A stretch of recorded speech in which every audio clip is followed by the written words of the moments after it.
오늘 누가복음 14장입니다. 다 같이 일어나셔서 누가복음 14장 18절에서 20절입니다. 오늘은 변명입니다. 죄에 대한 변명입니다. 누가복음 14장 18절에서 20절인데 excuse. 누가복음 14장 18절에서 20절 같이 읽습니다. 그들이 다 하나같이 변명하기 시작하여 첫째 사람과 이르되 나는 땅을 사성으로 반드시 가서 그것을 보아야 하니 원하건대 나를 용서하라 하고 다른 사람이 이르되 나는 소 5개를 사서 그것들을 시험하러 가니 원하건대 나를 용서하라 하며 또 다른 사람이 이르되 나는 장가들을 하니 그런데 여기까지 못하겠노라 하므로 여기 보면 한 사람 다 먼저 핑계가 있죠. 그래서 I pray thee have me excuse 나로 하여금 나를 용서하라. 나의 변명을 용납하라 이 말이에요. 죄에 대한 변명 성경에 꽤 나옵니다.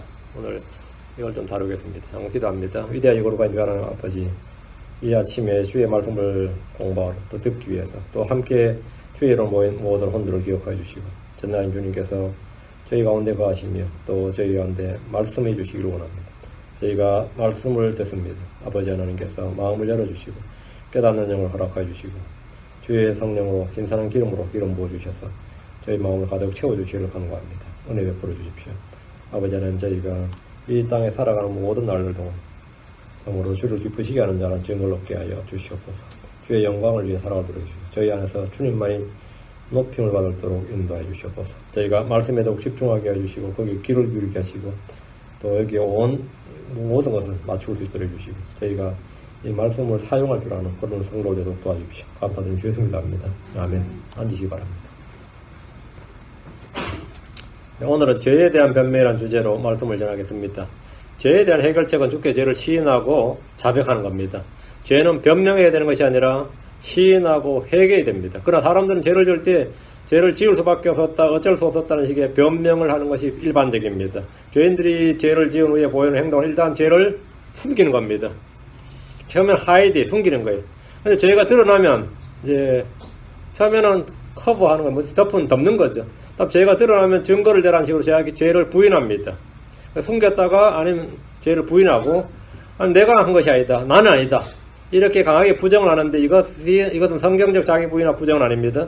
증거와 증인을 통해서 죄가 명백하게 드러나면 그때는 나는 몰랐다.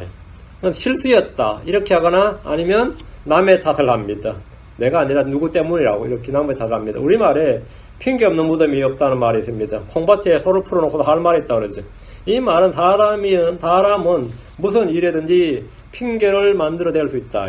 누구든지 핑계를 만들어낼 수가 있고 변명할 수가 있고 이런 것에는 자기 방어 본능은 누구에 다 탁월한 겁니다. 사람은 누구나 자신의 죄와 잘못에 대해서는 본능적으로 방어하는 기술, 회피하는 기술이 있습니다. 그리고 자기를 덮는 기술이 있다면 죄에 대한 변명에 능숙하지 않은 사람은 없습니다. 이것은 교육이 아니라 타고나는 거예요. 죄는 자기에게 있는 것이 아니라 외부에 있다, 남에게 있다는 겁니다. 덕분에 죄를 시인하고 자백하고 회개하지 못한 채 죄 가운데 살다 죄 가운데 죽는 사람들이 대부분입니다. 죄의 삭선 사망입니다. 몸의 사망이 전부가 아닙니다. 그 이후에는 심판이 있습니다. 다음에 둘째 사망이 있습니다. 히브리서 5장 21절에 한 번 죽는 것은 사람들이 정하신 것이요 이것 뒤에는 심판이 있으리니 했습니다. 이것 뒤에는 사망 후에는 뭐가 있다고요? 심판이 있습니다. 하나님은 율법의 희생물에 대한 규례를 주실 때 그냥 양이나 소만 그냥 갖다 바치면 되는 게 아니라 죄를 자백할 것을 명령하였습니다. 죄에 대한 시인과 회개 없이 드린 헌물은 아무런 의미가 없습니다.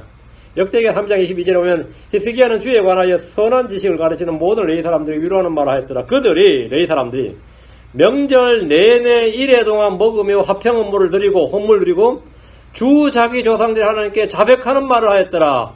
헌물 희생 헌물을 드릴 때 필요한 게 뭐라고요? 자백하는 말을 하였더라. 시인하고 자백하는 거예요. 죄를 자백하는 거다 말이에요. 이래 동안 화평 헌물을 드리며 한 일이 주 자기 조상들이 하나님께 자백하는 말을 하는 겁니다. 죄를 자백할 때 주님께서는 불법을 용서하십니다. 시편 32편 5절에 내가 주께 내 죄를 시인하고 내 불법을 숨기지 아니하며 또 이르기를 내 범법들을 주께 자백하리라 하였더니 주께서 내 죄의 불법을 용서하셨나이다 셀라. 죄를 자백하고 버린 자는 긍휼로웠습니다. 다만 28장 13절 자기 죄들을 숨기는 자는 형통하지 못하려니와 누구든지 그것들을 자백하고 버리는 자는 긍휼을 얻으리라 했습니다. 에스라는 백성들에게 죄를 자백하게 했습니다. 느헤미야는 주 앞에 밤낮으로 기도하며 한 일이 죄들을 자백하는 것이었습니다. 느헤미야 1장 6절에 이제 주께서는 귀를 기울이시며 눈을 여시사 주의 종의 기도를 들으시옵소서. 내가 이제 주의 종 이스라엘 자손을 위하여 주 앞에서 밤낮으로 기도하오며 이스라엘 자손의 죄들을 자백하오니 우리가 주께 그 죄들을 지었나이다. 나와 내 아버지 집이 죄를 지었나이다. 느헤미야는 자기뿐만 아니라 자기 아는 사람 죄를 다 자백하는 거예요. 우리 조상들까지 말이에요. 우리도 나라와 백성을 위해 기도할 때 그냥 기도만 하는 것이 아니라 죄와 울월 시인하고 긍휼을 구해야 됩니다. 뭐 한국 화해를 해서 기도한다, 우리 한민족을 기도한다, 우리나라의 뭐 통일을 위해 기도한다, 그런 사람들 있죠. 근데 그 기도할 때 뭐 그냥 통일 지켜주십시오, 뭐 어떻게 해주십시오, 그게 아니고 우리의 죄를 자백해야 돼요. 우리는 미국에 살지만 한민족입니다. 남한은 음행과 불법과 부정과 부패의 죄가 넘치는 그런 나라입니다. 북한은 우상숭배와 폭력과 무지한 피를 흘리는 죄가 가득한 나라입니다. 그걸 회개하지 않고 시인하지 않고 그걸 주님 앞에 자백하지 않고 그냥 뭐 통일해달라, 잘 살게 해달라, 뭐 하게 해달라, 이런 건 다 헛소리입니다. 그거는 가증한 기도입니다. 그건 주님 앞에 가증한 기도고, 우리가 먼저 남한부터, 우리부터, 남쪽부터 말이죠. 넘치는 음행과 불법과 부정과 부패 이런 것들의 죄를 회개하고 시인하고 회개해야 돼. 나라를 기도할 때. 서울에 살면 서울 시내 사람들이 서울시가 얼마나 이 음행과 무절제와 음주 이런 것들 얼마나 사악하고, 여러분 다 알 겁니다. 한국 사람들의 민족성이 선하지 않습니다. 굉장히 사악합니다. 그 자체가 거의 그냥 일반적으로 말하면 거의 저주받은 수준의 사악함이 있어요. 특히 남이 잘 되는 꼴을 못 보죠. 그러면서도 굉장히 음란해요. 그리고 도박 문화가 말도 못합니다. 골프를 쳐도 도박이에요. 바둑을 쳐도 도박이고요. 명절에 모여도 도박이고, 심지어 상가집에 가서도 화투 치는, 카드나 화투 치는 사람들이 한국 사람이. 젊은 애들이 당구를 치는데도 점당 얼마라 그래요. 처음에 점당 얼마가 뭐냐, 다 도박입니다. 이 도박이 얼마나 하는데 애들 수학여행 가도 뭘 챙겨가요? 화투를 쳐, 그 중학생, 고등학생들이. 이 얼마나 황당한지 모릅니다. 도박 문화가 광범위합니다. 제사 끝나고도 화투 치고요. 결혼식장에 끝나고도 볼링장 가서 볼링해도 내기하죠. 그냥 하면 재미없다잖아요. 이 도박의 문화가 말도 못합니다. 음행은 말할 필요도 없고, 음행과 불법, 부정, 부패는 남한사를 가득 채우고 있습니다. 여기에 심판이 임하지 않으면 아마 나중에 소돔의 사람들이 억울하다 그럴 겁니다. 왜 우리만 그랬냐고 그럴 거예요. 북한은 말할 필요도 없습니다. 그건 우상숭배가 이건 유사적, 여러분, 공산주의라는 것은 북한은 공산주의가 아닙니다. 민주주의가 남한에 오면 어떻게 되는지 봤죠? 공산주의가 북한에 가면 어떻게 되냐? 한국에는 뭐가 들어오면 다 변질이 돼요. 그건 공산주의가 아니에요. 북한은 공산주의 아닙니다. 완전히 천황체계예요. 유사종교라고. 일본의 천황체계가 가장 공산주의에 잘 결합한 게 북한식 사회주의입니다. 북한식 공산주의. 거의 우상숭배는 말도 못하죠. 로마 시대도 아닌데 거의 신급으로 숭배한다면. 무지한 피를 흘리는 죄, 폭력 가득합니다. 이스라엘은 자기 개인의 죄뿐만 아니라 자기 조상들의 불법과 즉 민족에 행한 불법을 자백했습니다. 느헤미야 9장 2절 3절에 보면 이스라엘 시가 모든 타국인으로부터 자신을 분리하고 일어서서 자기 죄들과 자기 조상들의 불법을 자백하니라. 또 그들이 낮에 4분의 1 동안에는 자기 자리에 서서 주 자기들이 하나님의 율법책에서 낭독하고 또 다른 4분의 1 동안은 자백하며 주 자기들이 하는 게 경배하니라. 여러분, 낮 4분의 1 동안에 자백하며, 처음에 성경 낭독, 다음에 자백이었어요. 다음에 경배입니다. 다니엘은 기도할 때 죄를 자백했습니다. 침례요한은 물로 침례를 줄 때 백성들이 죄를 자백하게 했습니다. 사람들은 죄를 자백하면서 침례를 받았습니다. 그냥 침례 받은 게 아니라 죄를 자백하면서 받았어요. 에베소에서 믿은 사람들은 죄를 자백하며 그들의 행위들을 알렸습니다. 많은 사람, 사도행전 19장 18절에 믿은 사람들이 많이 와서 자백하고, 믿은 사람들이 많이 와서 자백하고 자기 행위들을 알리며 했습니다. 우리가 우리의 죄들을 자백하면 그분께서는 신실하시고 의로우셔서 우리의 죄를 용서하시며 모든 불에서 우리를 깨끗하게 하십니다. 자, 그럼 성경에 나오는 인물들을 통해서 죄를 시인하고 회개하는 대신에 변명한 예들을 좀 살펴보겠습니다. 상세히부터. 우리가 배움과 교훈을 얻고 동일한 본에 빠지지 않기 위해서입니다. 자, 아담의 변명입니다. 예를 지기 위해 한 아담의 변명입니다. 첫 사람 아담은 동산에서 하늘 주신 명령을 깨뜨렸습니다. 주님 주신 명령은 이것이었습니다. 창세기 2장 16절 17절 주 하나님께서 남자에게 명령하여 이르시되 동산의 모든 나무에서 나는 것은 내가 마음대로 먹어도 되나 선악을 알게 하는 나무에서 나는 것을 먹지 말고 그 나무에서 나는 것을 먹는 날엔 내가 반드시 죽으리라. Thou shalt surely 반드시 너는 반드시 죽으리라. 그런데 내가 먹는 날에 반드시 죽으리라 이렇게 이게 주의 명령입니다. 이거는 뭐 변명할 수 없는 뭐 그죠? 하나의 명령이에요. Thou shalt surely die 이렇게 반드시 확실히 죽으리라. 아담은 근데 먹었어요. 주께서 부르죠. 그 음성을 듣고 숨어버렸습니다. 첫 번째 숨는 거예요. 죄인들의 반응은 숨는 겁니다. 그럼 왜 숨었습니까? 죄를 지었기 때문입니다. 죄에는 두려움이 있습니다. 그래서 숨는 거예요. 주께서 아담을 부르시면서 창세기 3장 9절 내가 어디 있느냐 하자. 아담은 3장 10절 내가 동산에서 하나님의 음성을 듣고 벌거벗었으므로 두려워하여 숨었나이다. 이것이 숨었던 이유입니다. 자신이 숨었던 이유가 핑계예요. 그럼 주님 나타나기 전에 사실은 주님 먼저 불러서 자기 죄를 시인하고 회개해야 되는데 주님이 불러도 숨어서 안 나오는 거예요. 숨어서 안 나와요. 왜 숨었냐 하면 내가 하나님의 음성을 들었다 이거예요. 벌거벗었으므로 두려워해 숨었나이다. 그는 바로 자신의 죄를 시인하지 않았습니다. 그는 변명했습니다. 주께서 다시 말씀하셨어요. 11절 그분께서 이르시되 내가 벌거벗은 것을 누가 내게 알려주었느냐 내가 내게 먹지 말라고 명령한 그 나무에서 난 걸 내가 먹었느냐. 아담 주께서 직접 죄를 신문하시면서 불구하고 죄를 시인하거나 자백하지 않았습니다.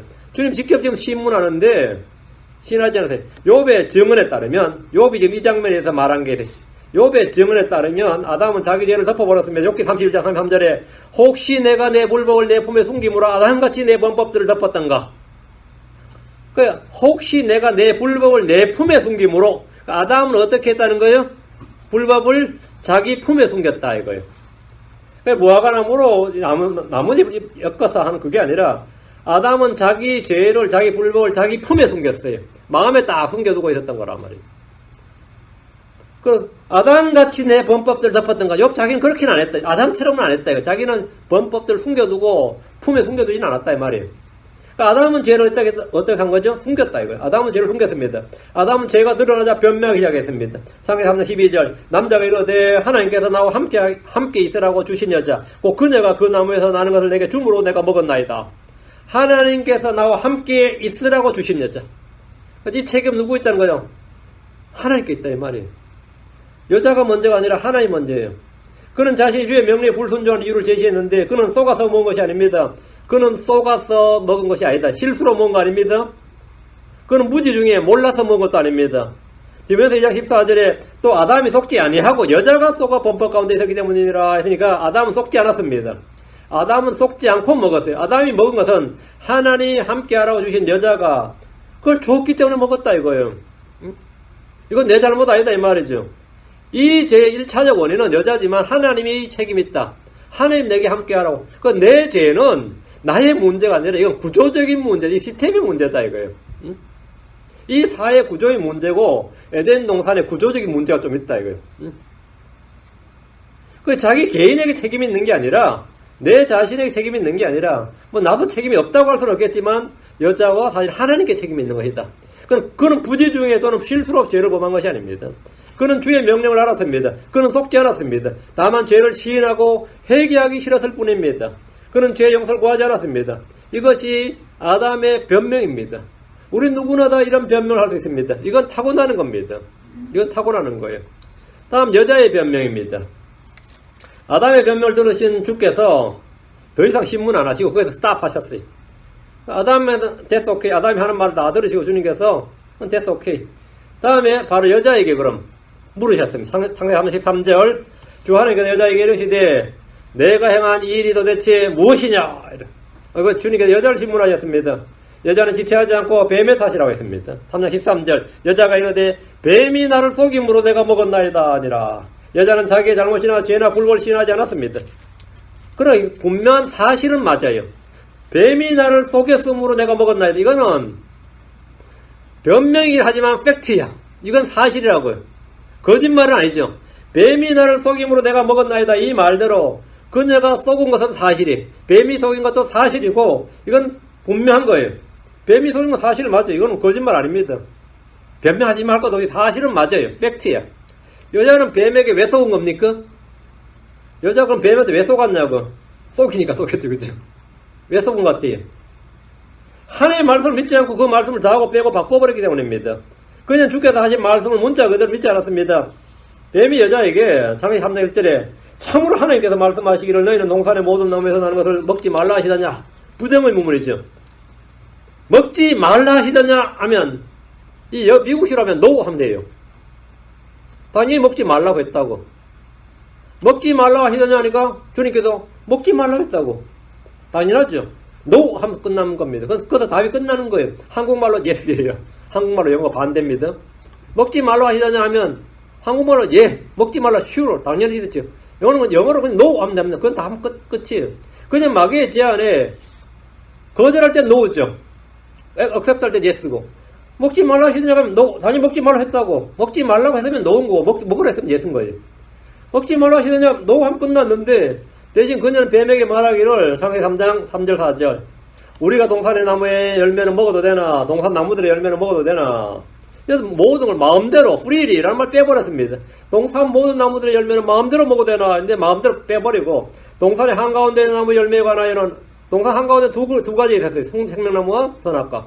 동산 한가운데 나무 열매에 관하여는 하나님께 있어 이르시되 너희는 것을 먹지도 말고 만지도 말라. 너희가 죽을까 염려하노라. 만지도 말라 이 말은 하나님 하신 적이 없어요. 너희가 죽을까 염려하노라. 이건 바뀐 겁니다. 주님 반드시 Ye shall surely die. 너희는 확실히 죽으리라. 반드시 죽으리라 했는데 너희는 죽을까 염려하노라.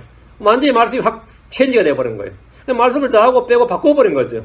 주께서는 그 나무에서 나는 것을 먹는 날에 내가 반드시 죽으라고 하셨습니다. 하나님의 말씀을 바꾸는 거예요. 다 하고 빼고 바꾸면 그건 당연히 마귀의 속임수에 속습니다. 마귀의 속임 속어요. 안 죽을 수 있다는 가능성을 지금 벌써 여자는 내품고 있습니다. 하나님의 말씀에 의심을 하고 있어요. 사람이 마귀의 관계에 속는 이유는 주의 말씀을 다하거나 빼고 바꾸기 때문입니다. 이분은 죄를 지었고 변명의 대상이 있었습니다. 변명의 대상이 누구죠? 뱀이단 말이죠. 그렇다고 해서 자신의 죄가 없어지는 것은 아닙니다. 사람들이 남의 탓을 한다고 해서 나의 잘못이나 범법이나 불법이 사라진 것이 아닙니다. 아담과 이브의 후손으로 태어난 사람은 거의 예외 없이 이런 식으로 자기 죄를 변명합니다. 이런 식으로 자기 죄를 변명합니다. 아무도 내가 죄를 지었나이다 나를 용서하소서 이렇게 나오지 않습니다. 일단은 죄를 덮습니다. 다음에 숨어요. 다음에는 핑계를 냅니다. 다음에는 하나님 탓이라 그럽니다. 하나님 탓이라 그래요. 자신의 잘못이나 죄를 부모 탓을 하는 사람도 있고 사회의 구조적인 문제 탓이라고 하는 사람도 있습니다. 정치인들의 잘못된 정책 때문이라고 하는 사람도 있습니다. 내 자신은 전혀 잘못이 없고 정치인들 때문이라 이거예요. 정치인들 때문이다. 이것은 사회주의 국가의 가장 기본적인 이 사회적 갈등과 모순을 해결하는 방법이에요. 그 살인자가 나타나도 그 살인 노르웨이 같은 나라들 그전에 어떤 사람이 그 야영하는 데 가서 뭐 애들 보이스카웃인가 거기 가서 막 수십 명 쏴주는 사람 있죠. 지금 걔 감옥에서 잘 먹고 잘 살고 있습니다. 감옥에서 지금 대학 공부하고 있어요. 자기 공부하고 싶은 대학원까지 공부하고 있습니다. 논문도 쓰고 그 나라는 어떻게 생각하냐면 그 사람이 살인을 한 것은 그 사람 개인의 문제가 아니라 이 사회가 그 사람을 지켜주지 못했다는 개념이에요. 그러니까 아무리 사람을 많이 죽여도 그 사형은 당연히 안 되는 것이고 감옥에 가서도 충분한 개인의 자유와 그걸 다 가지 그냥 감옥에만 있을 뿐이지 감옥 자체도 뭐 한국의 웬만한 고시촌보다 나아요. 웬만한 고시촌 보다 낫고 원룸보다 낫습니다. 충분히 더 넓고 그런데서 그냥 지금도 잘못한 자기들이 그렇게 해놓고 나서도 황당한 거죠. 자기들이 해놓고 나서도 그렇게 사는 거 보니까 황당한 거지. 그러니까 이건 구조의 문제지 개인의 문제가 아니단 말이지. 이건 사회의 문제고 이 정치 나라 시스템의 문제고 물론 그게 없는 건 전혀 없는 건 아니겠죠. 모든 환경의 문제다. 이거 환경의 문제다. 그 개인의 문제가 아니다. 그 개인의 문제가 아니라 개인의 책임질 문제가 아닌 거죠. 근데 하나님께서는 어떤 개인의 죄에 대해서 그 개인의 문제가 아니라고 말씀하신 적이 없습니다. 성경보다 사실은 개인주의가 없어요. 우리는 이기주의와 개인주의를 확실히 구분해야 됩니다. 개인주의란 것은 개인에게 자유를 주는 대신 개인에게 책임을 묻는 겁니다. 이기주의란 것은 그냥 자기 이익만 취하는 거지만, 개인주의라는 것은 나의 개인의 자유와 책임이 있으면 다른 사람 타인에 대해서 동일한 개인의 자유와 책임을 보장해 주는 거예요. 이 서구 민주주의의 가장 핵심 가치가 뭐냐면 개인주의입니다. 근데 한국 사람들이 지금도 안 되는 게 뭐냐면 개인주의를 이기주의와 혼동을 해요. 개인주의는 굉장히 좋은 겁니다. 근데 한국은 기본적으로 사고방식이 뭐냐면 집단주의입니다. 그 남의 눈치를 봐야 돼요. 그 남의 눈치를 보다 보면 당연히 압력을 받는 거죠. 그러니까 인민재판 같은 게 아주 잘 이루어질 수 있는 사회가 한국 사회예요. 한국 민족은 왜 집안부터 시작해서 연줄로 이어지는 집단의식이 있습니다. 유대사회도 마찬가지예요. 이 집단의식이 굉장히 강합니다. 개인의식이 아니라. 성경은 집단의식보다는 서로 이게 굉장히 많이 있어요. 그리고 하나되라 이거 굉장히 많이 있지만 기본적으로는 개인주의예요. 기본적으로는. 개인에게 충분한 자유와 권리를 충분히 보장을 합니다. 성경은. 당연히 성경은 개인의 사유재산을 충분히 보장합니다. 개인에게 율법을 주실 때는 그 개인에게 그 법적 권리를 다 보증을 해주는 거예요. 거기에 대해서는 다 자신이 책임을 져야 되는 겁니다. 하나님께서 절대로 그런 사회 문제다, 정치 문제다, 구조적인 문제다, 시스템의 문제를 그러지 않습니다. 사람이 속았으면 자기 책임이에요. 우리가 죄를 지고 지옥을 간 것도 그건 자기 책임이지 다른 책임이 없어요. 사람이 남의 탓을 한다고 해서 그 사람의 죄나 불법이나 허물이나 잘못이 사라지는 게 아닙니다. 용서되는 게 아니에요. 근데 아담과 이브의 후손으로 태어난 모든 사람들은 거의 예외 없이 이런 시기에 그 자신의 죄 문제를 알고 핵심은 물론 다른 데 있는 게 아니라 일단은 1차 원인은 내 자신에 있다. 이렇게 자신의 책임으로 돌리는 사람은 거의 없습니다. 우리의 모든 문제는 우리 안에 있는 죄, 우리 안에 있는 죄의 법, 우리 안에 있는 죄의 권능과 내 안에 있는 욕심으로 말미암아 생기는 겁니다. 싸움과 전쟁에서 나는 거예요. 어디서 나는 거예요? 우리 안에서 너희 지체들 속에 싸우는 정적으로서 나느니라 했어요. 우리 개인의 문제예요. 우리 자신의 문제라고. 우리 자신의 모든 문제는 다 마찬가지입니다. 그거 부모 탓할 거 없어요. 집안 탓할 것도 없고 사회 탓할 거 없습니다. 부모 탓할 거, 남의 탓할 거 하나도 없어요. 모두는 그 개인의 문제입니다. 다음 세 번째, 소돔에서 멀리 떠날 수 없는 그 롯의 변명입니다. 롯은 의인이었습니다. 롯은 죄인이 아니에요. 롯은 의인이었어요. 그는 아브라함과 함께 순례길을 떠났고 함께 가나안으로 들어왔습니다. 그는 아브라함이 믿는 하나님을 믿었습니다. 어느 날 롯은 아브라함과 함께 분리했습니다. 아브라함과 분리했어요. 그는 소돔에 살았고 그곳에서 성문에 앉아 재판을 할 정도로 성공했습니다. 원래 그는 목축업자였어요. 아브라함과 똑같이 목축업자예요. 그는 목자였다고. 근데 소돔은 도시 사회였기 때문에 소돔에 가서는 정국이 바뀌었어요. 직종이 바뀌어서 목축업을 안 하고 재판관이 됐습니다. 그 정도면 성공한 겁니다.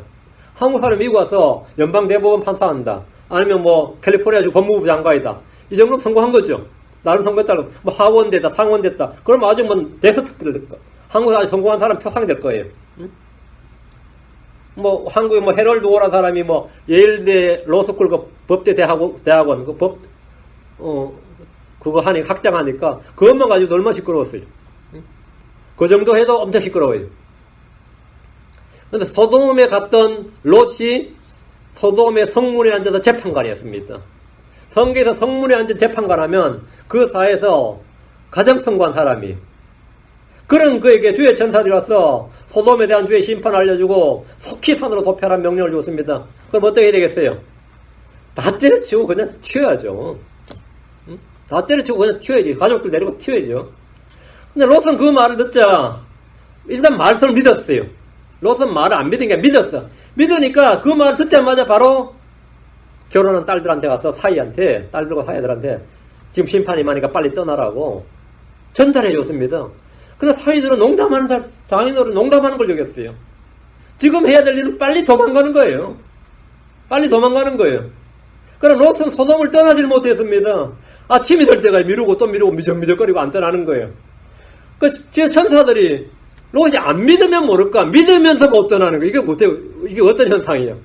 이 말씀을 믿으면서 믿고 전파를 하면서 자기 딸들 사이다 전파를 하면서도 자기가 못 떠나고 있어요. 왜? 요즘처럼 통장만 들고 떠날 수 있는 게 아니란 말이지. 어? 통장을 들고 떠나도 뭐 도시가 다 불타버리면 끝나지만. 그러니까 떠나지를 못해. 그리고 아침이 될 때까지 뭐 심판이 말 텐데.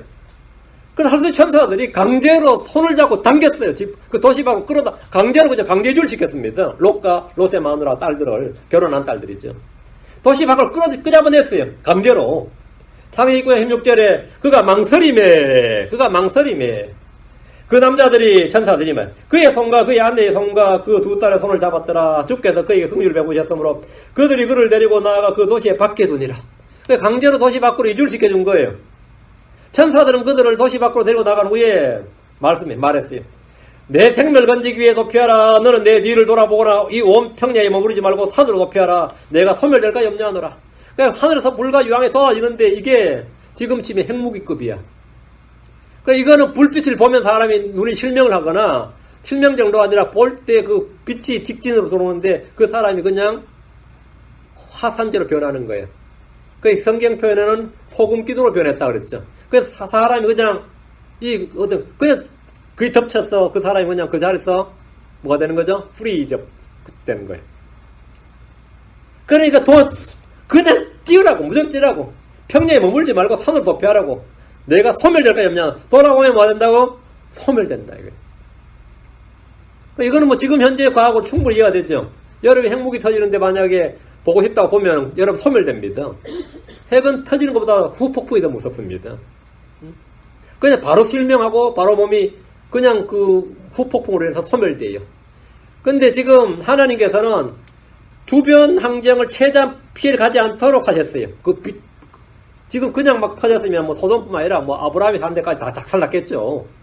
최대한 피해가지 않도록 그 도시들 5개 도시를만 멸하는데 그 빛이나 열이 다른 데로 에너지가 완전히 파장이 쫙 퍼지지 않도록 주님 하셨는데 돌아보지 말라고. 돌아보면 그 영향을 받는단 말이죠. 그럼 너는 그냥 그 자리에서 직사한다 이거예요.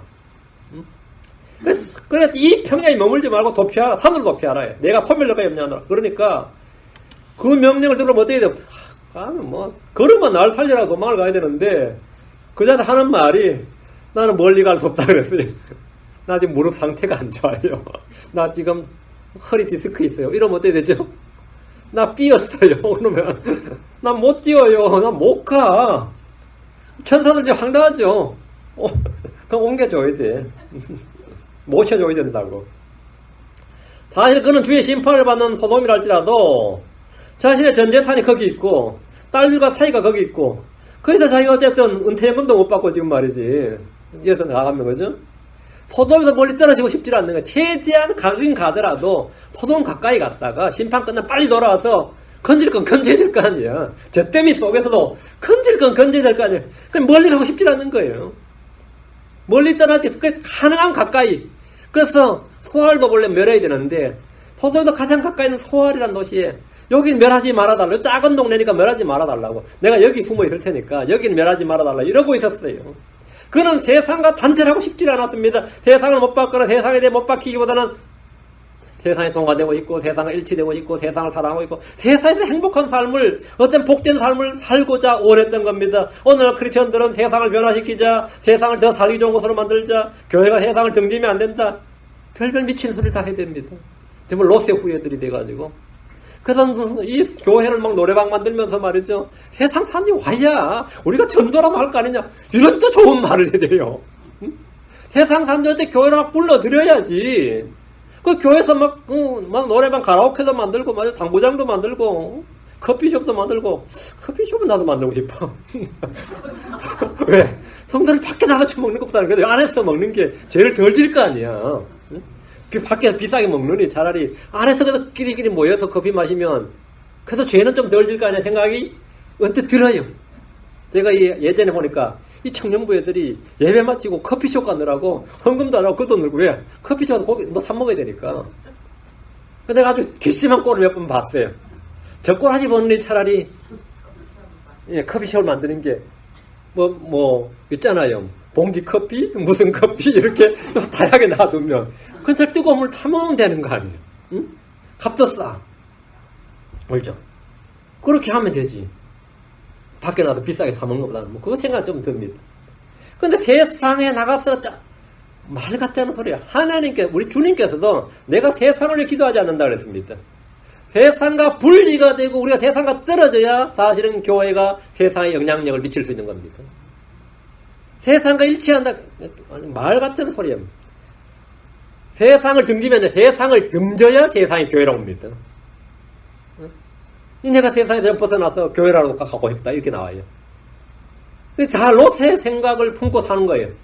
이것이 왜 죄인지도 모른 채 그렇게 하면 안 된다 그러면 그 성경이 아니라 그러면 변명을 늘어놓는데 막 그럴듯한 변명을 가까이 늘어놓습니다. 가까이 다 늘어놔요.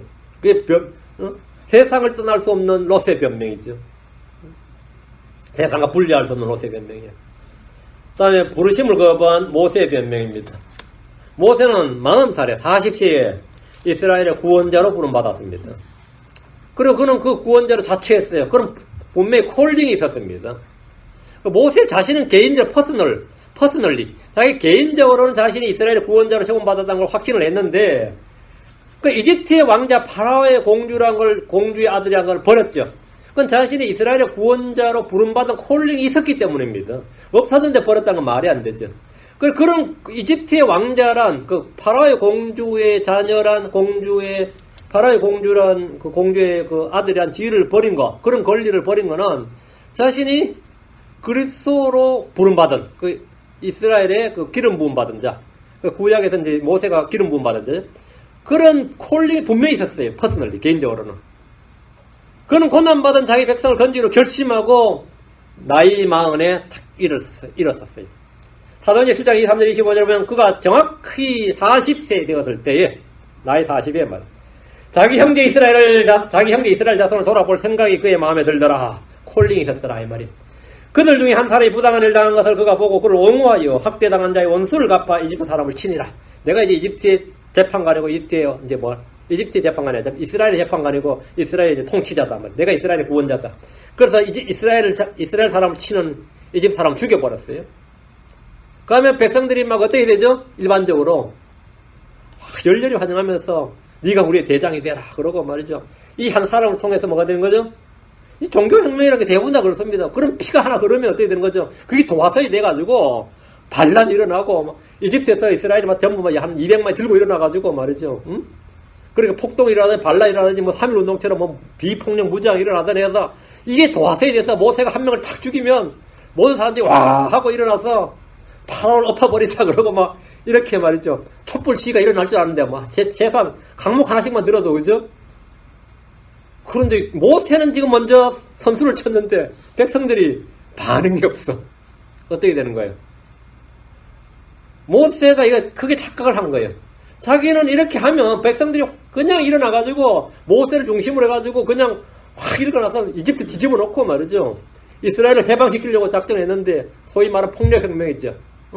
요즘 그렇잖아요. 여러분이 이란 보세요. 팔레비 국왕 때 미군이 거기 있었어요. 그래서 전부 다 팔레비 국왕이 부정부패에 힘했죠. 그때 이란은 말이죠. 여자들 미니스커트 입고 다녔습니다. 이란의 여대생들은 서구 미국의 이 패션 거리보다 더 했어요. 그런데 이 보수주의자들이 소위 말하는 그 무슬림 근본주의, 해교 근본주의 이런 사람들은 이 꼴을 볼 수가 없는 거예요. 그래서 미군이 있든 말든 혁명을 일으켰는데 그냥 뒤집었습니다. 그 지금 이란이 가장 반미 국가가 될 뿐 아니라 완전히 전부 다 여자들 전부 다 미친 짓 돼가지고 지금 다 덮어 쓰고 있는 거죠. 그때 반대를 했어야 되는데 그렇게 신조국가 지금 신조국가 돼버렸어요. 완전히. 그럼 모세도 최소한 호메이니 형보다 못해. 모세가 이란 해교 혁명을 일으키는 호메이니 형보다 못하겠어요? 그럼 모세 나이 40에 능히 이런 걸 혁명을 꿈꾸고 일어난 거예요.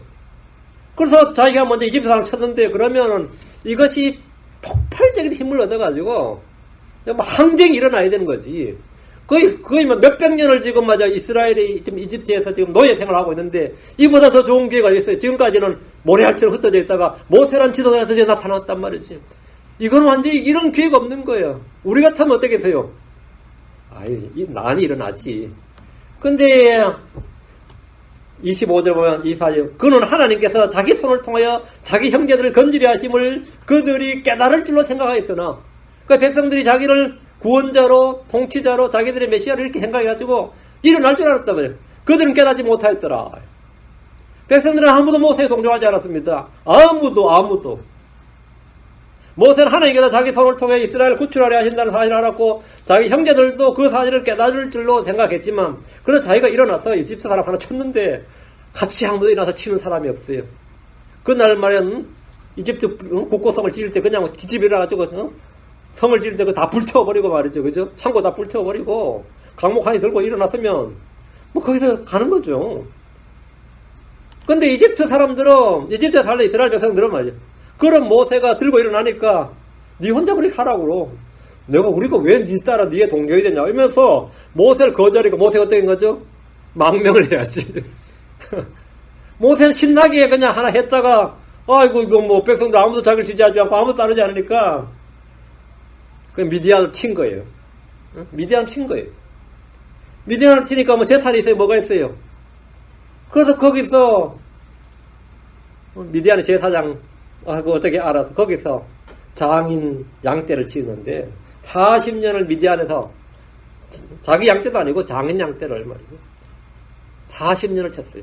나이가 80세가 되었습니다. 그때 하나님은 모세에게 이집트로 가라고 명령을 하셨습니다. 그때에 모세는 주의 말씀을 어떻게 했습니까? 트라우마가 생기죠. 저는 이미 한번 경험이 있는데 그때 한번 도망친 경험이 있는데 그때 백성들이 자기를 완전히 쌩깠는데 말이지.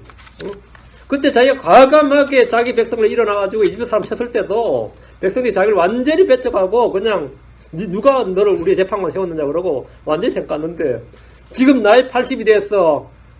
외국에서 망명객 모세가 돌아오면 어떻게 됐겠어요? 응? 여러분 생각해봐요. 한국 같으면 독립했을 때 백범 김구가 돌아왔을 때 온 서울시민이 다 모였습니다. 백범 김구 귀환 때. 이승만이 귀환 때, 이승만 씨 미국에서 다시 돌아올 때 서울 시민들 다 끌어모였어요. 응? 그때 좌파 애들이 이승만이 한국에 남로당에 있었죠. 이승만을 환영식 못 가게 하려고요. 별의별 짓을 다 했습니다. 거기서 서울서 막 연극도 하고 만단간 해서 막 공연하고 별짓 다 했어요. 하도 많이 몰려가지고. 그러니까 모세가 40년 만에 이스라엘로 돌아올 때 이스라엘이 어땠을 것 같아요? 40년 만에 우리의 영웅이 돌아온다. 우리의 구원자가 돌아온다. 그랬을 것 같아요? 당연히 아니죠. 모세가 누군데 그러지. 모세는 잊혀진 사람이었어요. 모세가 생각해보니까 그때 파라오의 공주의 아들 파라오 이집트의 왕자의 신분이고 그럴 때도 이 사람들이 자기를 완전히 배척하고 무시했는데 나이 80대에서 이제 세대가 바뀌는데 그때 내가 지금 이 늙은 나이에 돌아왔을 때 이스라엘 사람들이 웰컴 모세하고 우리의 구원자가 되주소서 우리는 당신을 통해서 뭉치겠습니다. 우리 정당 하나 만듭시다. 그러겠어요? 응?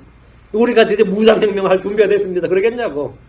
모세가 딱 생각해봐도 이거는 말도 안 되는 짓이지. 그 어떻게 했겠어요? 주님께서 모세야 가라 할 때 어떻게 했어요? 노해버렸죠. 전에는 백성들이 자기를 노했는데 모세가 하나님께 노한 거예요. 모세는 거부의 의사를 밝히면서 즉각 거부했어요. 자기는 말에 능하지 못하고 말이 느리고 혀가 둔하다 변명했습니다. 이것도 거짓말은 아니에요. 모세가 이집트에서 어릴 때부터 배워가지고 이집트 왕국에서 자랐으니까 말도 능하고 학문도 능하고 잘했겠죠. 특출난 사람인 건 맞았는데 그런 특출난 사람도 40년간 말이죠. 남의 나라 땅에서 미디안 땅에서 양치면 등신됩니다. 안 등신할 것 같아요. 말도 건드리죠. 저도 벌써 20년 정도밖에 안 되는데 한국말이 많이 줄어들었어요. 미국 와서 한국 사람들하고만 노는데도 한국 사람들하고만 노는데도 어휘력이 줄어들고 헷갈리고 요즘 제가 인터넷에서 뭐 할 때요. 맞춤법을 찾아봐요. 제가 맞춤법을 찾아본 적이 없어요. 근데 요즘 헷갈려가지고 이게 아인가 어인가 이러고 뭐 이런 걸 찾아봐야 돼 많이. 그래서 귀찮으니까 안 찾아보면 다 못하나요? 못하나. 근데 40년을 그 정도 하면 미디안 땅에 살면 어떻게 될 것 같아요? 물론 어족이 비슷하다지만 이집트 말하고는 차이가 많이 나죠. 미디안하고 이집트는. 그건 모세 40년이면 말 당연히 못하지. 그 말이 능하지 못하고 말이 느리고 혀가 둔하다. 그럴듯한 핑계가 하나 생긴 거예요. 가지고 한국 사람들 그렇잖아요. 제 한국말 잘못해서 죄송합니다. 뭐 그런 비표보도 있잖아. 그런 사람이 구원합시다. 그러면은 모세에게 권위가 서겠어요? 안 서겠어? 이스라엘 가서 히브리어로 해야 되는데 히브리어인데 자기 히브리어도 잘 못하고 어릴 때 엄마가 유머로 좀 가르쳐 줬겠지만 그게 얼마나 되겠어요? 이집트 말도 벌써 40년 거의 안 썼으면 그 이집트 말도 잘 못하고 내가 80대에 가서 뭘 하겠냐고. 그 모세 역시 주께 순종할 수 없는 이유를 딱 찾아서 제시했는데 이거는 틀린 말이나 거짓말은 아니었어요. 근데 분명한 그 사실은 맞았어요. 우리도 하나님께 변명할 때 우리가 뭐 전체 말도 안 되는 소리 하진 않는다고. 응? 말도 안 되는 소리 안 한다고. 출애굽기 4장 10절에 오 내 주여 나는 말에 능하지 못하나이다. 지금까지도 그러하였고 주께서 주의 종에게 말씀하신 이후에도 그러하오니 나는 말이 느리고 혀가 둔하나이다 하며. 맞는 말이죠. 모세는 대언자 이사야와 같이 내가 여기 있나이다 나를 보내소서라고 하지 않았습니다. 그는 정중하게 주님의 부르심을 거부했습니다. 출애굽기 4장 13절 그가 이르되 오 내 주여 원하건대 주께서 보내고자 하는 자의 손을 통해 보내소서 하니 주께서 보내고자 하는 자의 손을 통해 보내소서. 이제 뭐 출애굽이니 이건 나하고 관련 없는 일이다. 그건 나와 상관없는 일이다. 주의 부르심에 순종하지 못하는 사람들은 저마다 다양한 이유가 있습니다. 나름대로 사정이 있습니다. 개인 문제도 있고 집안 문제도 있고 비즈니스 문제도 있고 학교 문제도 있고 얽히고 설킨 문제가 한두 가지가 아닙니다. 어떤 사람은 재산이 많아 주를 따르는 일에 순종하지 못하고 떠났습니다. 재산이 많아서 이유가 그거예요. 재산이 많음으로. 어떤 사람은 아버지를 장사 지낸 후에 주를 따르겠다고 합니다. 어떤 사람은 주를 따르긴 하겠지만 먼저 내가 가서 내 집에 있는 자들이 작별을 구하게 해달라고 했습니다. 여러분이 주께 헌신하지 못한 이유가 있다면 그것은 모두 내려놓고 먼저 주를 따라야 됩니다. first로 주를 따르고 하나님 왕국과 그분의 의를 구해야 됩니다. 다 변명을 있어요. 다 그렇게 우리가 변명을 하죠. 부르심에 순종하지 못한 부르심을 거부한 모세의 변명, 이것도 흔한 변명입니다.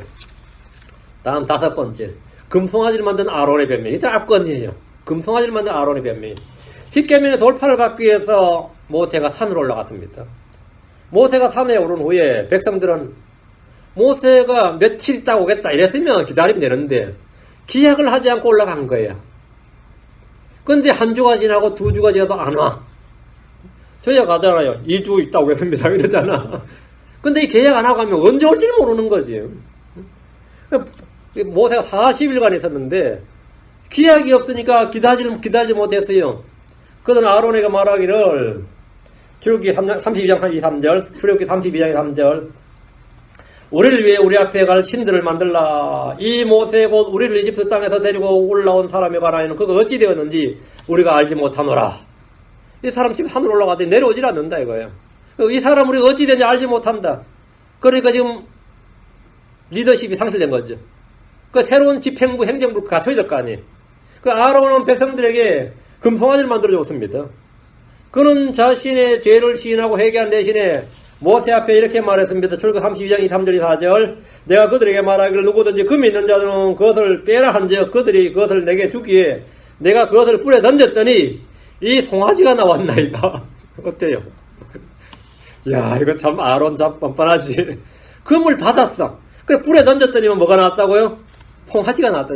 그럼 이거는 뭐 뿔에서 송아지가 이거 누가 만든 거예요? 아 내가 금을 뿔에 던졌더니 송아지가 튀어나왔어. 그럼 하나님 만든 거 아니야. 아니, 불에 금을 던졌는데 송아지가 나와서 그걸 하나님 만든 거지. 모세가 참 기가 찰 노릇이죠. 자기 형인데 아론이 지금 하는 말이 나는 그냥 금을 받아서 던졌을 뿐이라는 거예요. 내가 그것을 불에 던졌더니 이 송아지가 나왔나이다. 이게 대체 뭔 말이에요? 금을 불 속에 던졌더니 금송아지가 저절로 나왔다는 거예요. 이 말이 사실이라면 이 회중 가운데 모세가 산에 올라간 사이 이 회중 가운데 놀라운 기적과 표적이 일어났다는 거예요. 내가 맞는 거 아니라고. 난 그냥 던졌는데 튀어나왔다는 거예요. 이스라엘의 초대 대제사장이던 아론은 말도 안 되는 헛소리로 변명을 해낸 겁니다. 이런 말도 안 되는 변명이 통할 것 같아요? 안 통할 것 같아요? 말도 안 되는 변명인데 이게 통해요. 이게 종교적인 사람들에게 교회 내에서 통합니다. 그러니까 거짓말을 쳐도 얼버무리하게 치지 말고 아론처럼 화끈하게 쳐버려야 돼요. 이래야 통해요. 금 송아지 던졌더니, 금을 던졌더니 막 송아지가 튀어나왔다. 이래야 사람들이 와, 신동안에 표적이네, 기적이네, 그러지. 우리가 힘들어 만들었다 그러면 영업하질 않아. 그렇게 하면 사람들이 영업하다 생각을 안 해요. 목사들이나 성도들 중에 죄를 지은 후에 변명할 때 이 아론 같은 변명을 많이 합니다. 우리 주변에서 이 구울에 교회 건축원금이 모자라. 교회를 새로 짓는데 그럼 교회 건축원금이 모자랍니다. 이래서 목을 하면 되는데 여러분이 마음에 있는 대로 좀 많이 헌금을 해달라고 이렇게 해서 사람들이 동의해서 헌금해서 교회를 지으면 되는데 이 목사가 정신이 없나갔는지 아론처럼 하늘에서 금가루가 떨어졌다 이런 거예요. 하늘에서 강단에 이 강단 앞에 다이아몬드가 쫙 떨어졌대. 다이아몬드. 그럼 그걸로 짓지. 그건 지들이 나눠 갖고 헌금을 해가지고 교회를 지었어. 뭐 그 교회 이름이 뭐 은혜교회라든가 뭐라든가 은혜 무슨 교회라든가 모르겠는데 비단교회예요. 이 미친놈들이죠. 거짓말 쳐도 이 정도로 쳐야 돼요. 내가 목사님이 새벽기도 하는데 하늘에서 다이아몬드 가루 떨어졌다잖아요. 그럼 내가 하도 그 말이 믿기질 않았어. 했더니만 저한테 증언해 주는 사람 굉장히 많아. 근데 내가 그러면 그걸로 지으면 되겠네요. 그랬더니 뭐 다이아몬드 떨어져서 얼마나 좋아. 그 방송국 제보에서 하늘에 떨어진 다이아몬드라면 살 사람이 얼마나 많겠어요. 같은 다이아몬드 가격이 달라지지. 하늘에 떨어진 다이아몬드하고 땅에서 캔 다이아몬드 어떻게 가격이 같겠어. 응? 그 아론처럼 이 사람 확실히 거짓말 쳐도 화끈하신 거야. 그러니까 성도들이 믿었어요, 안 믿었어요? 나 같은 사람 미친놈 했겠지만 대부분 성도들은 믿더라는 거죠. 믿더라 이거죠. 그래서 건축원금 막 모아서 교회 지었다는 거예요. 그렇게 다른 목사들도 거짓말 치려면 그렇게 쳐야 되는구나. 이렇게 배움을 갖는 거야. 치려면 화끈하게. 이런다 이 말이에요. 아론보다 좀 더 수준 높은 거짓말을 한 거죠. 그럼 더 이상 헌금 모금 안 해도 되는데 계속 헌금을 거뒀어요. 인천에 어떤 유명한 큰 교회가 있는데 그 TV에서 나왔어요.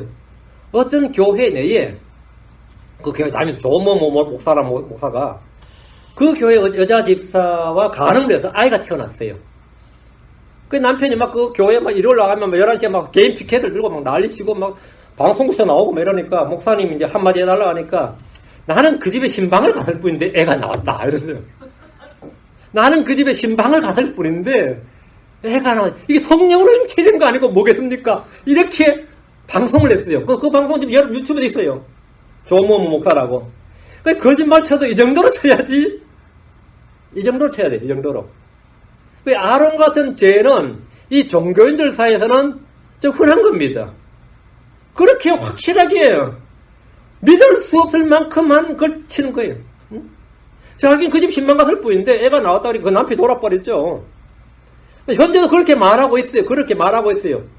아론의 변명은 뭐 그에 비하면 별것 아닐 정도야. 성도들이 차마 자기 죄를 인정하고 시인하기 어려울 때가 있습니다. 차마 인정하고 싶지가 않아.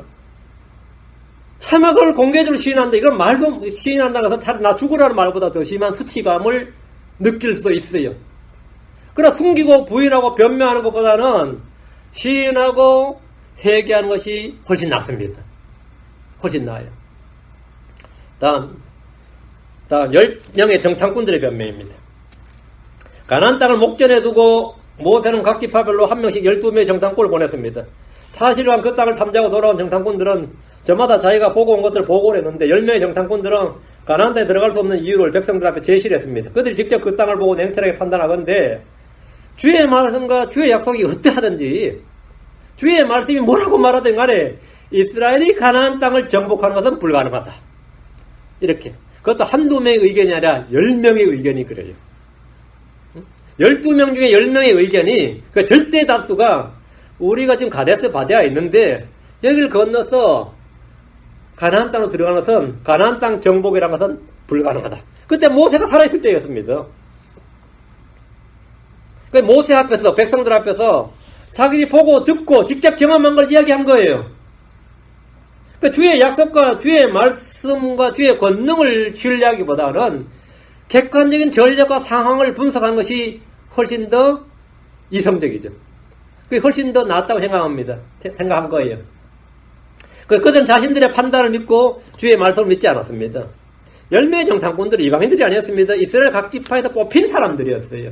각 지파에서 나름 지위가 있는 사람, 요수아나 갈렙 같은 사람들이었다고요. 그들은 불신자가 아니라 그 지파에서 나름 영향력 있고 믿음 있는 사람들이었습니다. 그러니까 그 말이 먹히는 거죠. 그러니까 그들이 직접 가서 그 땅을 들어가서 봤단 말이죠. 너희들은 지금 가래서 말해도 안 봤지. 우리는 가서 봤다 이거예요. 가서 본 결과가 뭐냐. 민수기 13장 31절 33절 그와 함께 올라간 사람들이 이르되 우리가 능히 올라가서 그 백성을 치지 못하리니 그도 우리보다 강하니라 하고 이스라엘 자손에게 자기들이 탐지한 땅에 대하여 나쁘게 보고하여 이르되 우리가 두루다니며 탐지한 땅은 그것의 거주민들을 삼키는 땅이요 우리가 그 안에서 본 모든 백성은 키가 큰 사람들이며 거기서 우리가 거인들에게서 나온 아낙의 아들들 곧 거인들을 보았는데 우리 스스로 보기에도 우리가 메뚜기 같았으니 그들이 보기에도 그와 같았을 것이니라 하니라. 그들이 주의 말씀을 믿지 않는 이유는 직접 보고 체험하고 생각하고 판단한 나름 합리적 근거가 있었기 때문입니다. 이것은 가장 돌이키기 힘든 변명이고 핑계입니다. 우리가 주의 말씀을 불신하고 순종하지 못하는 이유는 거의 대부분 여기에 속합니다. 주의 말씀과 환경, 주의 말씀과 나의 판단, 주의 말씀과 나의 생각이 서로 부딪힐 때 무엇을 선택하고 따라야 되는지 생각해 보십시오. 크리스천들이 기록된 주의 말씀보다 사람들의 의견을 구합니다. 전문가들의 의견이나 박사들, 교수들, 유경험자들의 의견을 더 신뢰하고 따릅니다. 그것은 불신입니다. 주의 말씀보다 사람들의 의견을 따른다니. 이 객관적으로 드러난 증거에 따르면 우리가 관찰한 바에 따르면 주의 말씀이 어떠하든지 간에 사정은 이렇다. 그럼 여러분 어느 걸 따르겠습니까? 솔직히 어느 걸 따르겠어요? 응? 언제나 주의 말씀을 신뢰하고 그 말씀을 따라야 됩니다. 언제나 주의 말씀을 신뢰하고 그 말씀을 따라야 됩니다. 우리는 자기를 부인해야 됩니다. 우리가 눈에 보이는 것, 들리는 것, 경험한 것보다 주의 말씀을 훨씬 더 신뢰해야 됩니다. 주의 말씀이 올라요. 그 10명 정탐꾼들은 어떻게 됐어요? 정탐꾼들은 거짓말 한 건 아닙니다. 정탐꾼들이 말은 거짓말이 아니에요. 나름 팩트를 보고한 거예요. 그리고 자신들의 의견을 말한 거로, 의견 말하라고 하니까 말한 거예요. 뭐 내가 뭐 잘못했냐고. 나보고 의견 말하라니까. 내가 보고 들은 걸 말한 것 뿐인데. 응? 근데 하나님의 말씀은 아니라 그러면, 아니, 말씀이 어떠하든지 간에, 여기서 이제 문제가 터진 거예요. 우리가 볼 때는 비록 그러한 건 맞는데, 하나님의 기록된 말씀이 있으니까, 뭐, 이건 중요한 건 아니겠지요. 이래야 정상이지. 갈렙과 여호수아는 자기들도 봐서 그게 맞아요. 10명이 한 말이 맞아. 근데 그렇게 그게 맞는데, 그러나 우리에게는 하나님이 계시니까, 뭐, 거인들이 문제가 되진 않겠지. 능히 우리가 가서 이길 수 있지. 왜? 하나님 우리 함께 계시니까. 이집트에서부터 그렇게 해왔고, 우리는 이쪽만 경험한 게 아니라 우리는 이집트부터 홍해를 건널 때부터 이집트의 땅에서부터 홍해를 건너고 그 이후에도 반복해서 하면 뭐죠? 주님께서 우리 인도하시는 경험이 있으니까. 그러니까 주님 우리 지금 함께 하고 계시니까 사실 문제될 건 없지. 이래야 정상이지. 거기서 문제가 터진 거예요. 우리는 언제나 우리는 객관적인 어떤 사정을 완전 무시하는 그런 사람들은 아니에요. 그렇지만 굉장히 레셔널한 사람들입니다. 우리는 이성적인 사람들이에요. 리즈너블 하지. 우리가 막무가내는 아니다. 우리는 분명히 우리가 사업하면 경기를 따집니다. 주식 동향도 살피고, 국제 정세도 살피고, 신문도 보고 다 해요. 근데 그렇게 할지라도, 우리 주의 말씀이 있으니까, 주께서 나와 함께 하시니까, 이렇게 판단을 하는 거지. 그리고 그걸 신뢰하는 거지. 안 그래요? 우리 아직 상관없어 그래요? 상관있죠. 사실 다 상관있어요. 어?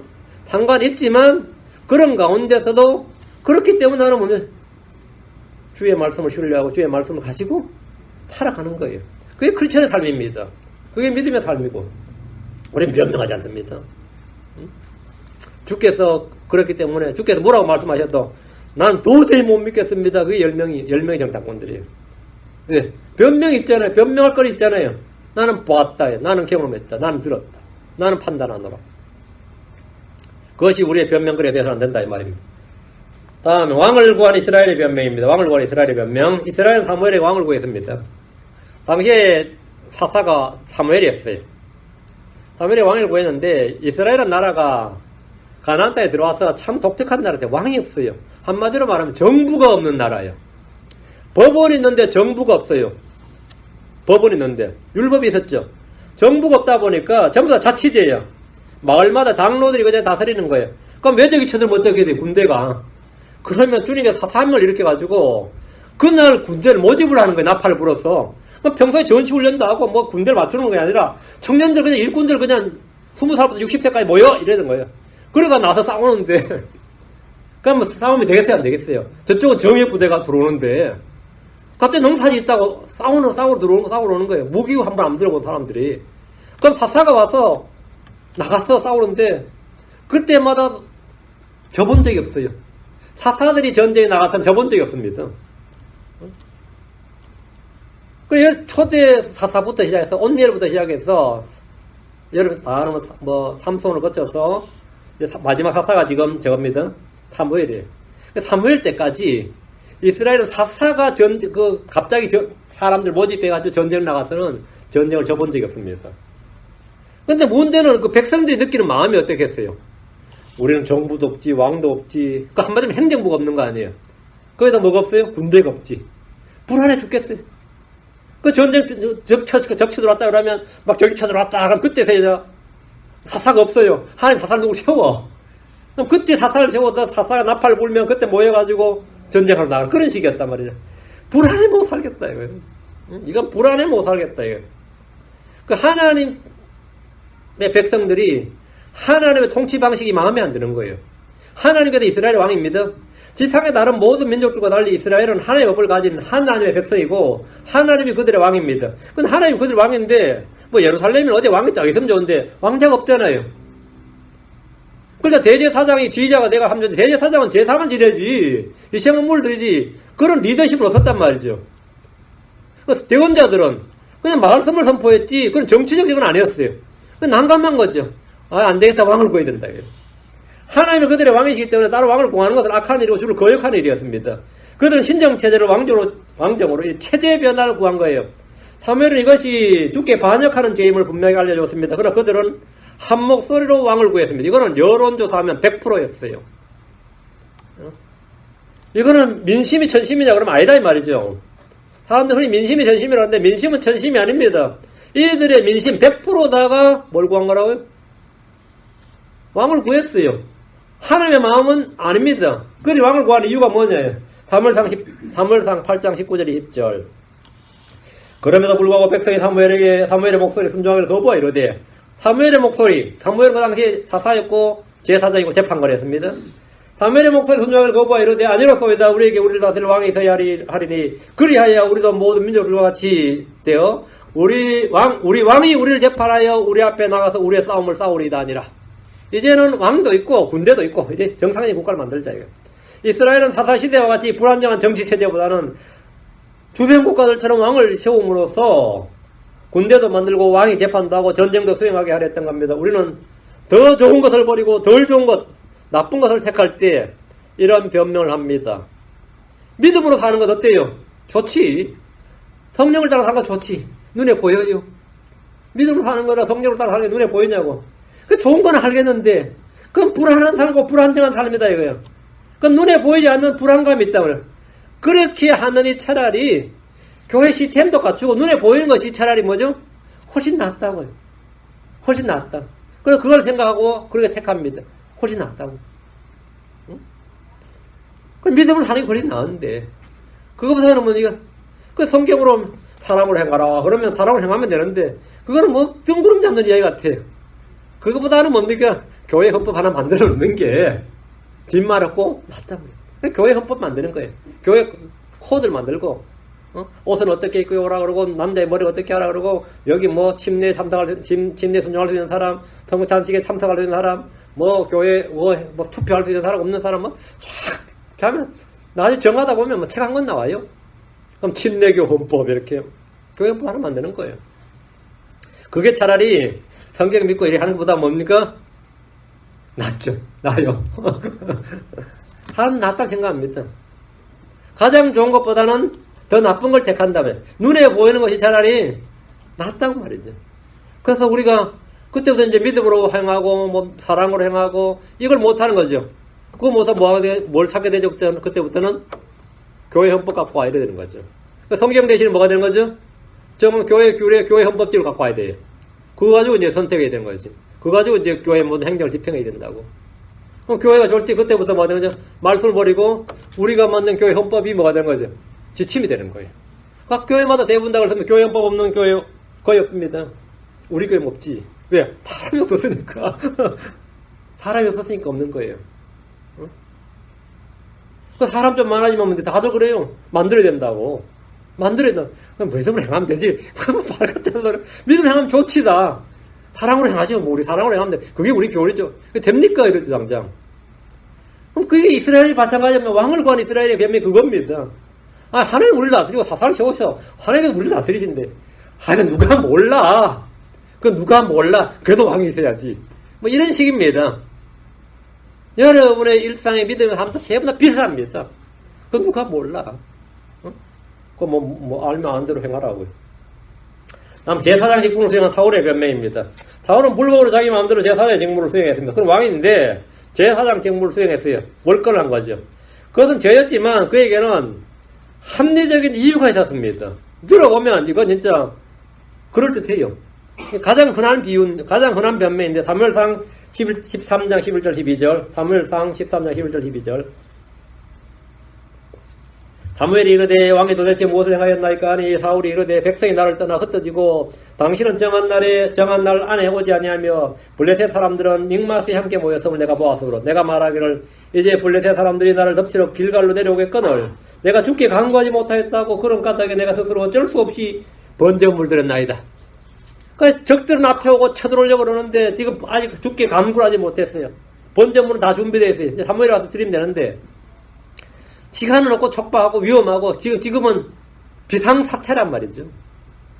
비상사태야. 그런 까닭에 내가 스스로 어쩔 수 없이 번제에 물들였나이다. 지금 사무엘 기다릴 때 판국이 아니란 말이죠. 사무엘은 나이도 들었고 언제 올지도 모르겠고 말이죠. 빨리 기별해서 빨리빨리 오든지 해야 되는데 지금 저기 오는데 말이죠. 저기 눈앞에 있는데 빨리 하고 전쟁해야 될 거 아니에요. 응? 그 사울은 하지 말아야 할 일을 상황상 환경상 몰려서 어쩔 수 없이 했어요. 그건 율법에 금지된 일을 했는데 어쩔 수 없이 그냥 안 하면 되는 일인데 어쩔 수 없이 했다 이거예요. 그에게는 적을 앞에 두고 있었기 때문에 어쩔 수 없었다고 합니다. 거짓말이 아닙니다. 틀린 말도 아니에요. 그러나 그것은 죄였고 불법이었습니다. 그는 변명하기보다 죄를 시인하고 회개해야 됐습니다. 사람들은 저마다 주의 말씀대로 살지 못하는 나름의 사정이 있고 피치 못할 이유가 있습니다. 없는 사람이 누가 있어요. 교회에 나올 수 없는 어쩔 수 없는 이유가 있고 순종하지 못하는 어쩔 수 없는 피치 못할 사정이 있고 없는 사람이 그 누구랴요. 다 있습니다. 다 있어요. 그렇다고 해서 그것이 선하거나 옳은 것이 아닙니다. 사울은 불순종할 때마다 나름대로 절박한 이유가 있었습니다. 사울은 아멜렉을 쳐서 진멸하는 명령을 받고 전쟁에 나갔습니다. 하지만 주의 음성에 불순종하고 진멸하지 않았습니다. 그럼 불순종이 죄였어요. 이번엔 무슨 변명한 겁니까? 사무엘상 15장 21절에 다만 백성이 길갈에서 주 당신이 하나님께 희생물 드리려고 노량물 중에서 양과 소와도 마땅히 진멸시켜야 할 것들 중에서 가장 좋은 것을 취하였나이다며. 가장 좋은 걸 취했다. 뭐 하려고요? 희생물 드리려고 좋은 걸 취했다잖아요. 사울은 나름 선한 동기와 선한 목적으로 주를 위해서 불순종했다는 겁니다. 이게 합리적인 불순종이에요? 거룩한 불순종인가? 불순종했다 이거예요. 나름 자기는 더 잘해보려고 했다는 거예요. 주의 말씀에 순종하지 않는데 이유가 있어요. 이유가 있다는. 우리는 이유를 통해서 그 이유로 말미암아 참회이 되거나 용서가 되거나 제가 되지 않습니다. 하나님께서는 개인에게 자유와 권리를 주셨죠. 그에 따른 책임을 묻습니다. 우리는 그 말씀, 우리는 자유를 우리에 주어진 자유를 말이죠. 이 죄를 짓는데 쓰지 말아야 됩니다. 불벌 행하는데 쓰지 말아야 되고 향락, 오락, 쾌락을 구하는데 쓰지 말아야 됩니다. 다음 9째, 부르심을 거절한 사람들의 변명입니다. 자, 왕이 자기 아들을 위해 혼인잔치를 베풀었습니다. 종들을 보내서 결혼식에 초대받은 자들을 불렀을 때 사람들이 거절을 했어요. 마태복음 22장 4절에 보라 내가 내 오찬을 준비하고 내 소와 살진 짐승을 잡고 모든 것을 갖추었으니 혼인잔치 오라 하라. 이것은 왕의 초청입니다. 그래서 초청을 받은 사람들은 그것을 가볍게 얘기했습니다. 어떤 사람은 장사하러 갔고 어떤 사람은 자기 농장으로 가고 어떤 사람은 자기 길로 갔습니다. 누가복음 14장에도 이와 같은 기록이 있습니다. 누가복음 14장 17절 어떤 사람이 성대한 만찬을 하고 사람들 초대했습니다. 오라 이제 모든 것이 준비되었노라. 그러나 사람들은 초청을 하지 않았습니다. 그들은 저마다 사정이 있었어요. 변명거리가 있었습니다. 그게 뭐였어요? 14장 18절 20절 그들이 다 하나같이 변명하기 시작하여 첫째 사람과 이르되 나는 땅을 사서으로 반드시 가서 그것을 보아야 하니 원하건대 날 용서하라 하고 다른 사람이 이르되 나는 소 5개를 사서 그것들을 시험하러 가니 원하건대 날 용서하라 하며 또 다른 사람이 이르되 나는 장가 들었으니 그런 적까지 못하겠노라 하므로 땅을 사서 그것을 보아야 한다. 소를 샀으니 그것을 시험하러 가야 된다. 장가 들었으니 가지 못하겠다. 모두 합리적인 이유입니다. 사람들이 주의 부르심을 거절할 때마다 저마다 이런 핑계를 냅니다. 왕의 초청보다 내 일이 더 중요하다. 이거. 왕의 비즈니스보다 나의 비즈니스가 훨씬 더 중요해. 주께서 우리를 부르시는데 주가 부르시든 말든 건 주님의 일이고 나와 상관없다 이거예요. 나는 내 일을 하겠다 이거예요. 땅을 사서 봐야 된다. 말이죠. 서울 사는 걸 시험하러 가야죠. 장가들 사실 못 가겠다 이거예요. 모두 합리적인 이유가 있습니다. 사람들이 주의 부르심을 거절할 때마다 이런저런 핑계를 냅니다. 주님은 지금도 죄인들을 부르고 계십니다. 그러나 사람들이 이런저런 정거적 변명과 핑계와 자기 사정을 대면서 주님을 거절합니다. 이것이 죄인들의 특징입니다.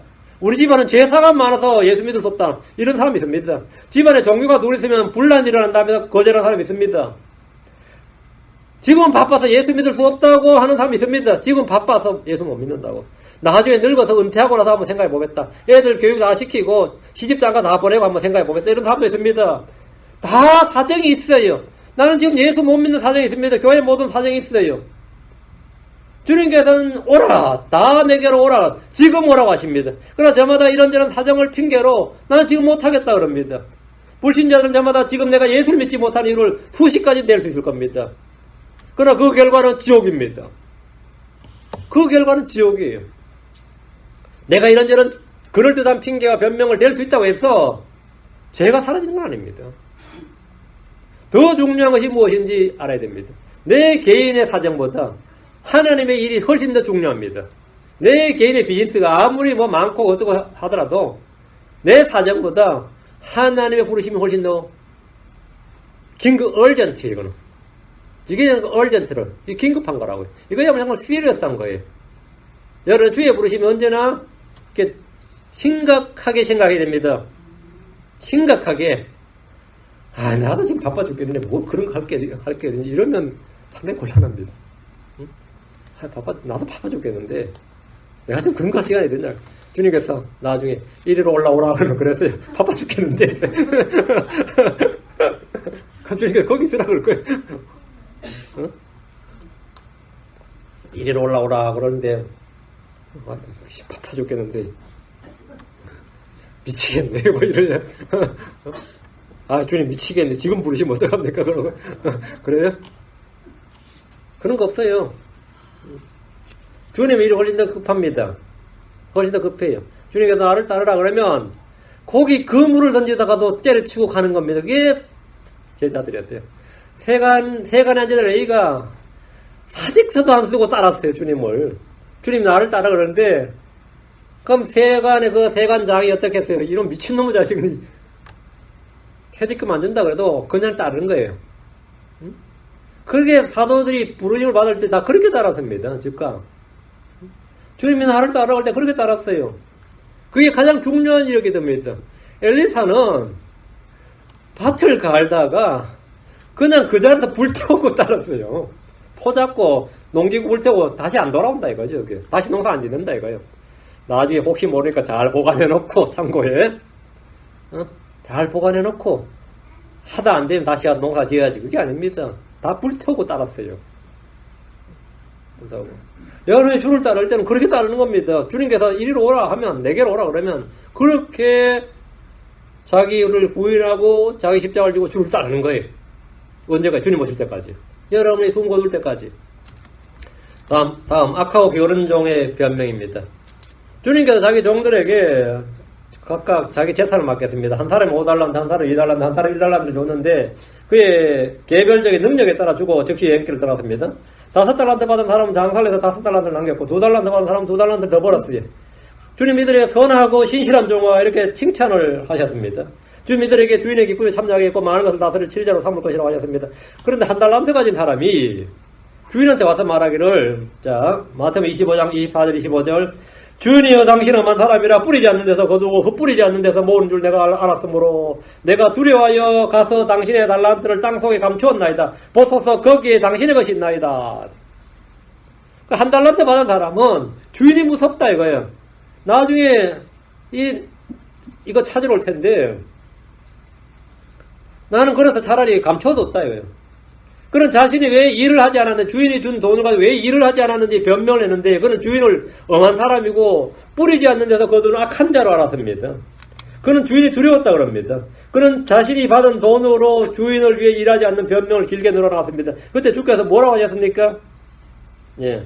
마태 25장 26절 28절 그의 주인이 그의 응답하여 이르되 악하고 게으른 종아 악하고 게으른 종아 너는 내가 뿌리지 않는 데서 거두고 뿌리지 않는 데서 모은 줄 알았으니 그러므로 내가 내 돈을 돈 바꾸는 자에게 맡겨서 내가 올 때 이자와 함께 내 것을 받게 해서 얌이 마땅하도다. 그런즉 그에게서 그 달란트를 빼앗아서 10달란트 가진 자에게 주라 했습니다.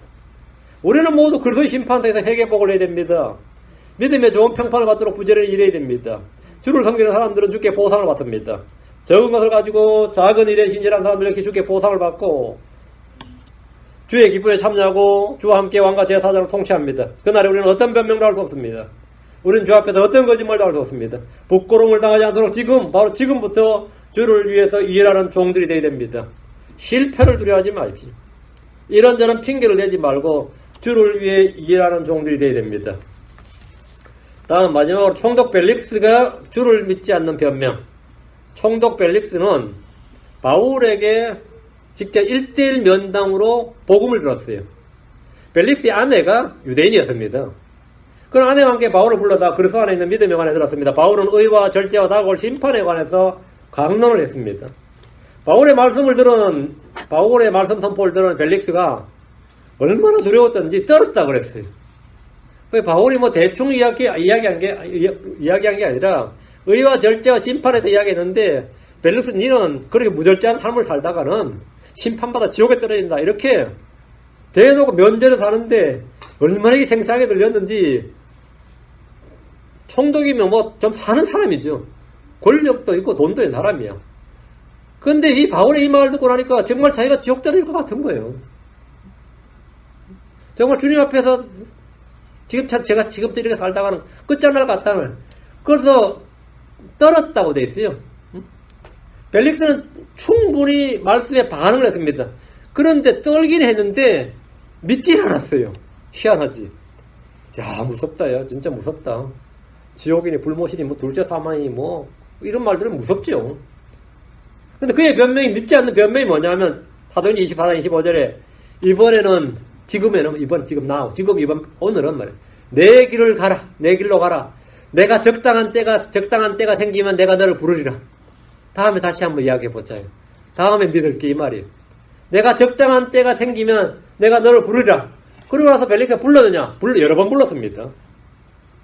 총독 벨릭스는 지금은 믿을 때가 아니다. 오늘은 아니다. 아직은 믿지 않겠다고 한 겁니다. 그는 사도 바울에게 돈을 기대하고 풀어줄 생각이었어요. 바울이 돈을 좀 주면 그냥 그거 받고 바울을 석방할 생각이었는데 바울이 뇌물을 안 갖다 바치니까 풀어주질 못해. 자꾸 불렀는데 눈치를 줘도 풀어주자고 자꾸 복음을 전해. 돈을 달라니까 내가 복음을 전하는 거야. 들어보니까 그럴듯할 뿐만 아니라 이게 막 떨려요. 또 다음에 아무리 기회를 줘도 돈을 안 줘요. 자기는 안 믿었어요. 돈을 기대하고 풀어줄 생각했는데 돈을 안 주니까. 그래서 몇 차례나 더 바울을 불러다가 그 이야기를 나누었다고 돼 있어요. 사도행 24장 26절 몇 차례나 더. 그런데 결국 구원을 받지 못했습니다. 그는 스스로 기회를 차버린 겁니다. 그의 관심은 구원이 아니라 사도 바울이 전하는 구원이 아니라 사도 바울이 전해주는 돈이었습니다. 오늘 많은 사람들이 교회에 많은 걸 기대합니다. 우리가 전해주는 교회가 전해주는 그리스도의 복음, 은혜의 말씀이 아니라 뭘 원하죠? 교회가 전해주는 구원금, 교회가 전해주는 사회적인 역할을 기대합니다. 그거 못하면 막 교회를 비난합니다. 응? 교회가 같이 자기들하고 데모도 하고 말이죠. 반정부 투쟁도 하고 말이죠. 민주화 운동도 하고 통일 운동도 하고 여권 신장 이런 것도 하고 말이죠. 사회 문제에 대해서 우리가 같이 목소리를 내달라 그러고 말이지. 우리는 그런 거 안 하고 복음을 전해주마 그러면 이제 와서 판깨내 그래요. 응?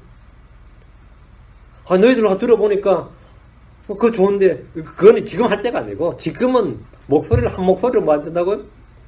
사회 문제를 다뤄야 된다. 그들은 교회의 구원의 복음을 기대하는 것이 아니라 돈을 기대합니다. 이익을 기대합니다. 뭔가 숫자가 있으니까 그들의 뭔가를 여론을 그런 걸 기대하는 거예요. 벨릭스의 마음이 있죠. 이 벨릭스의 마음이. 벨릭스가 주를 믿지 않는 변명이. 그래서 오늘 교회가 그때 뭐 했냐고 이래요. 응? 교회가 그때 뭐 했냐고.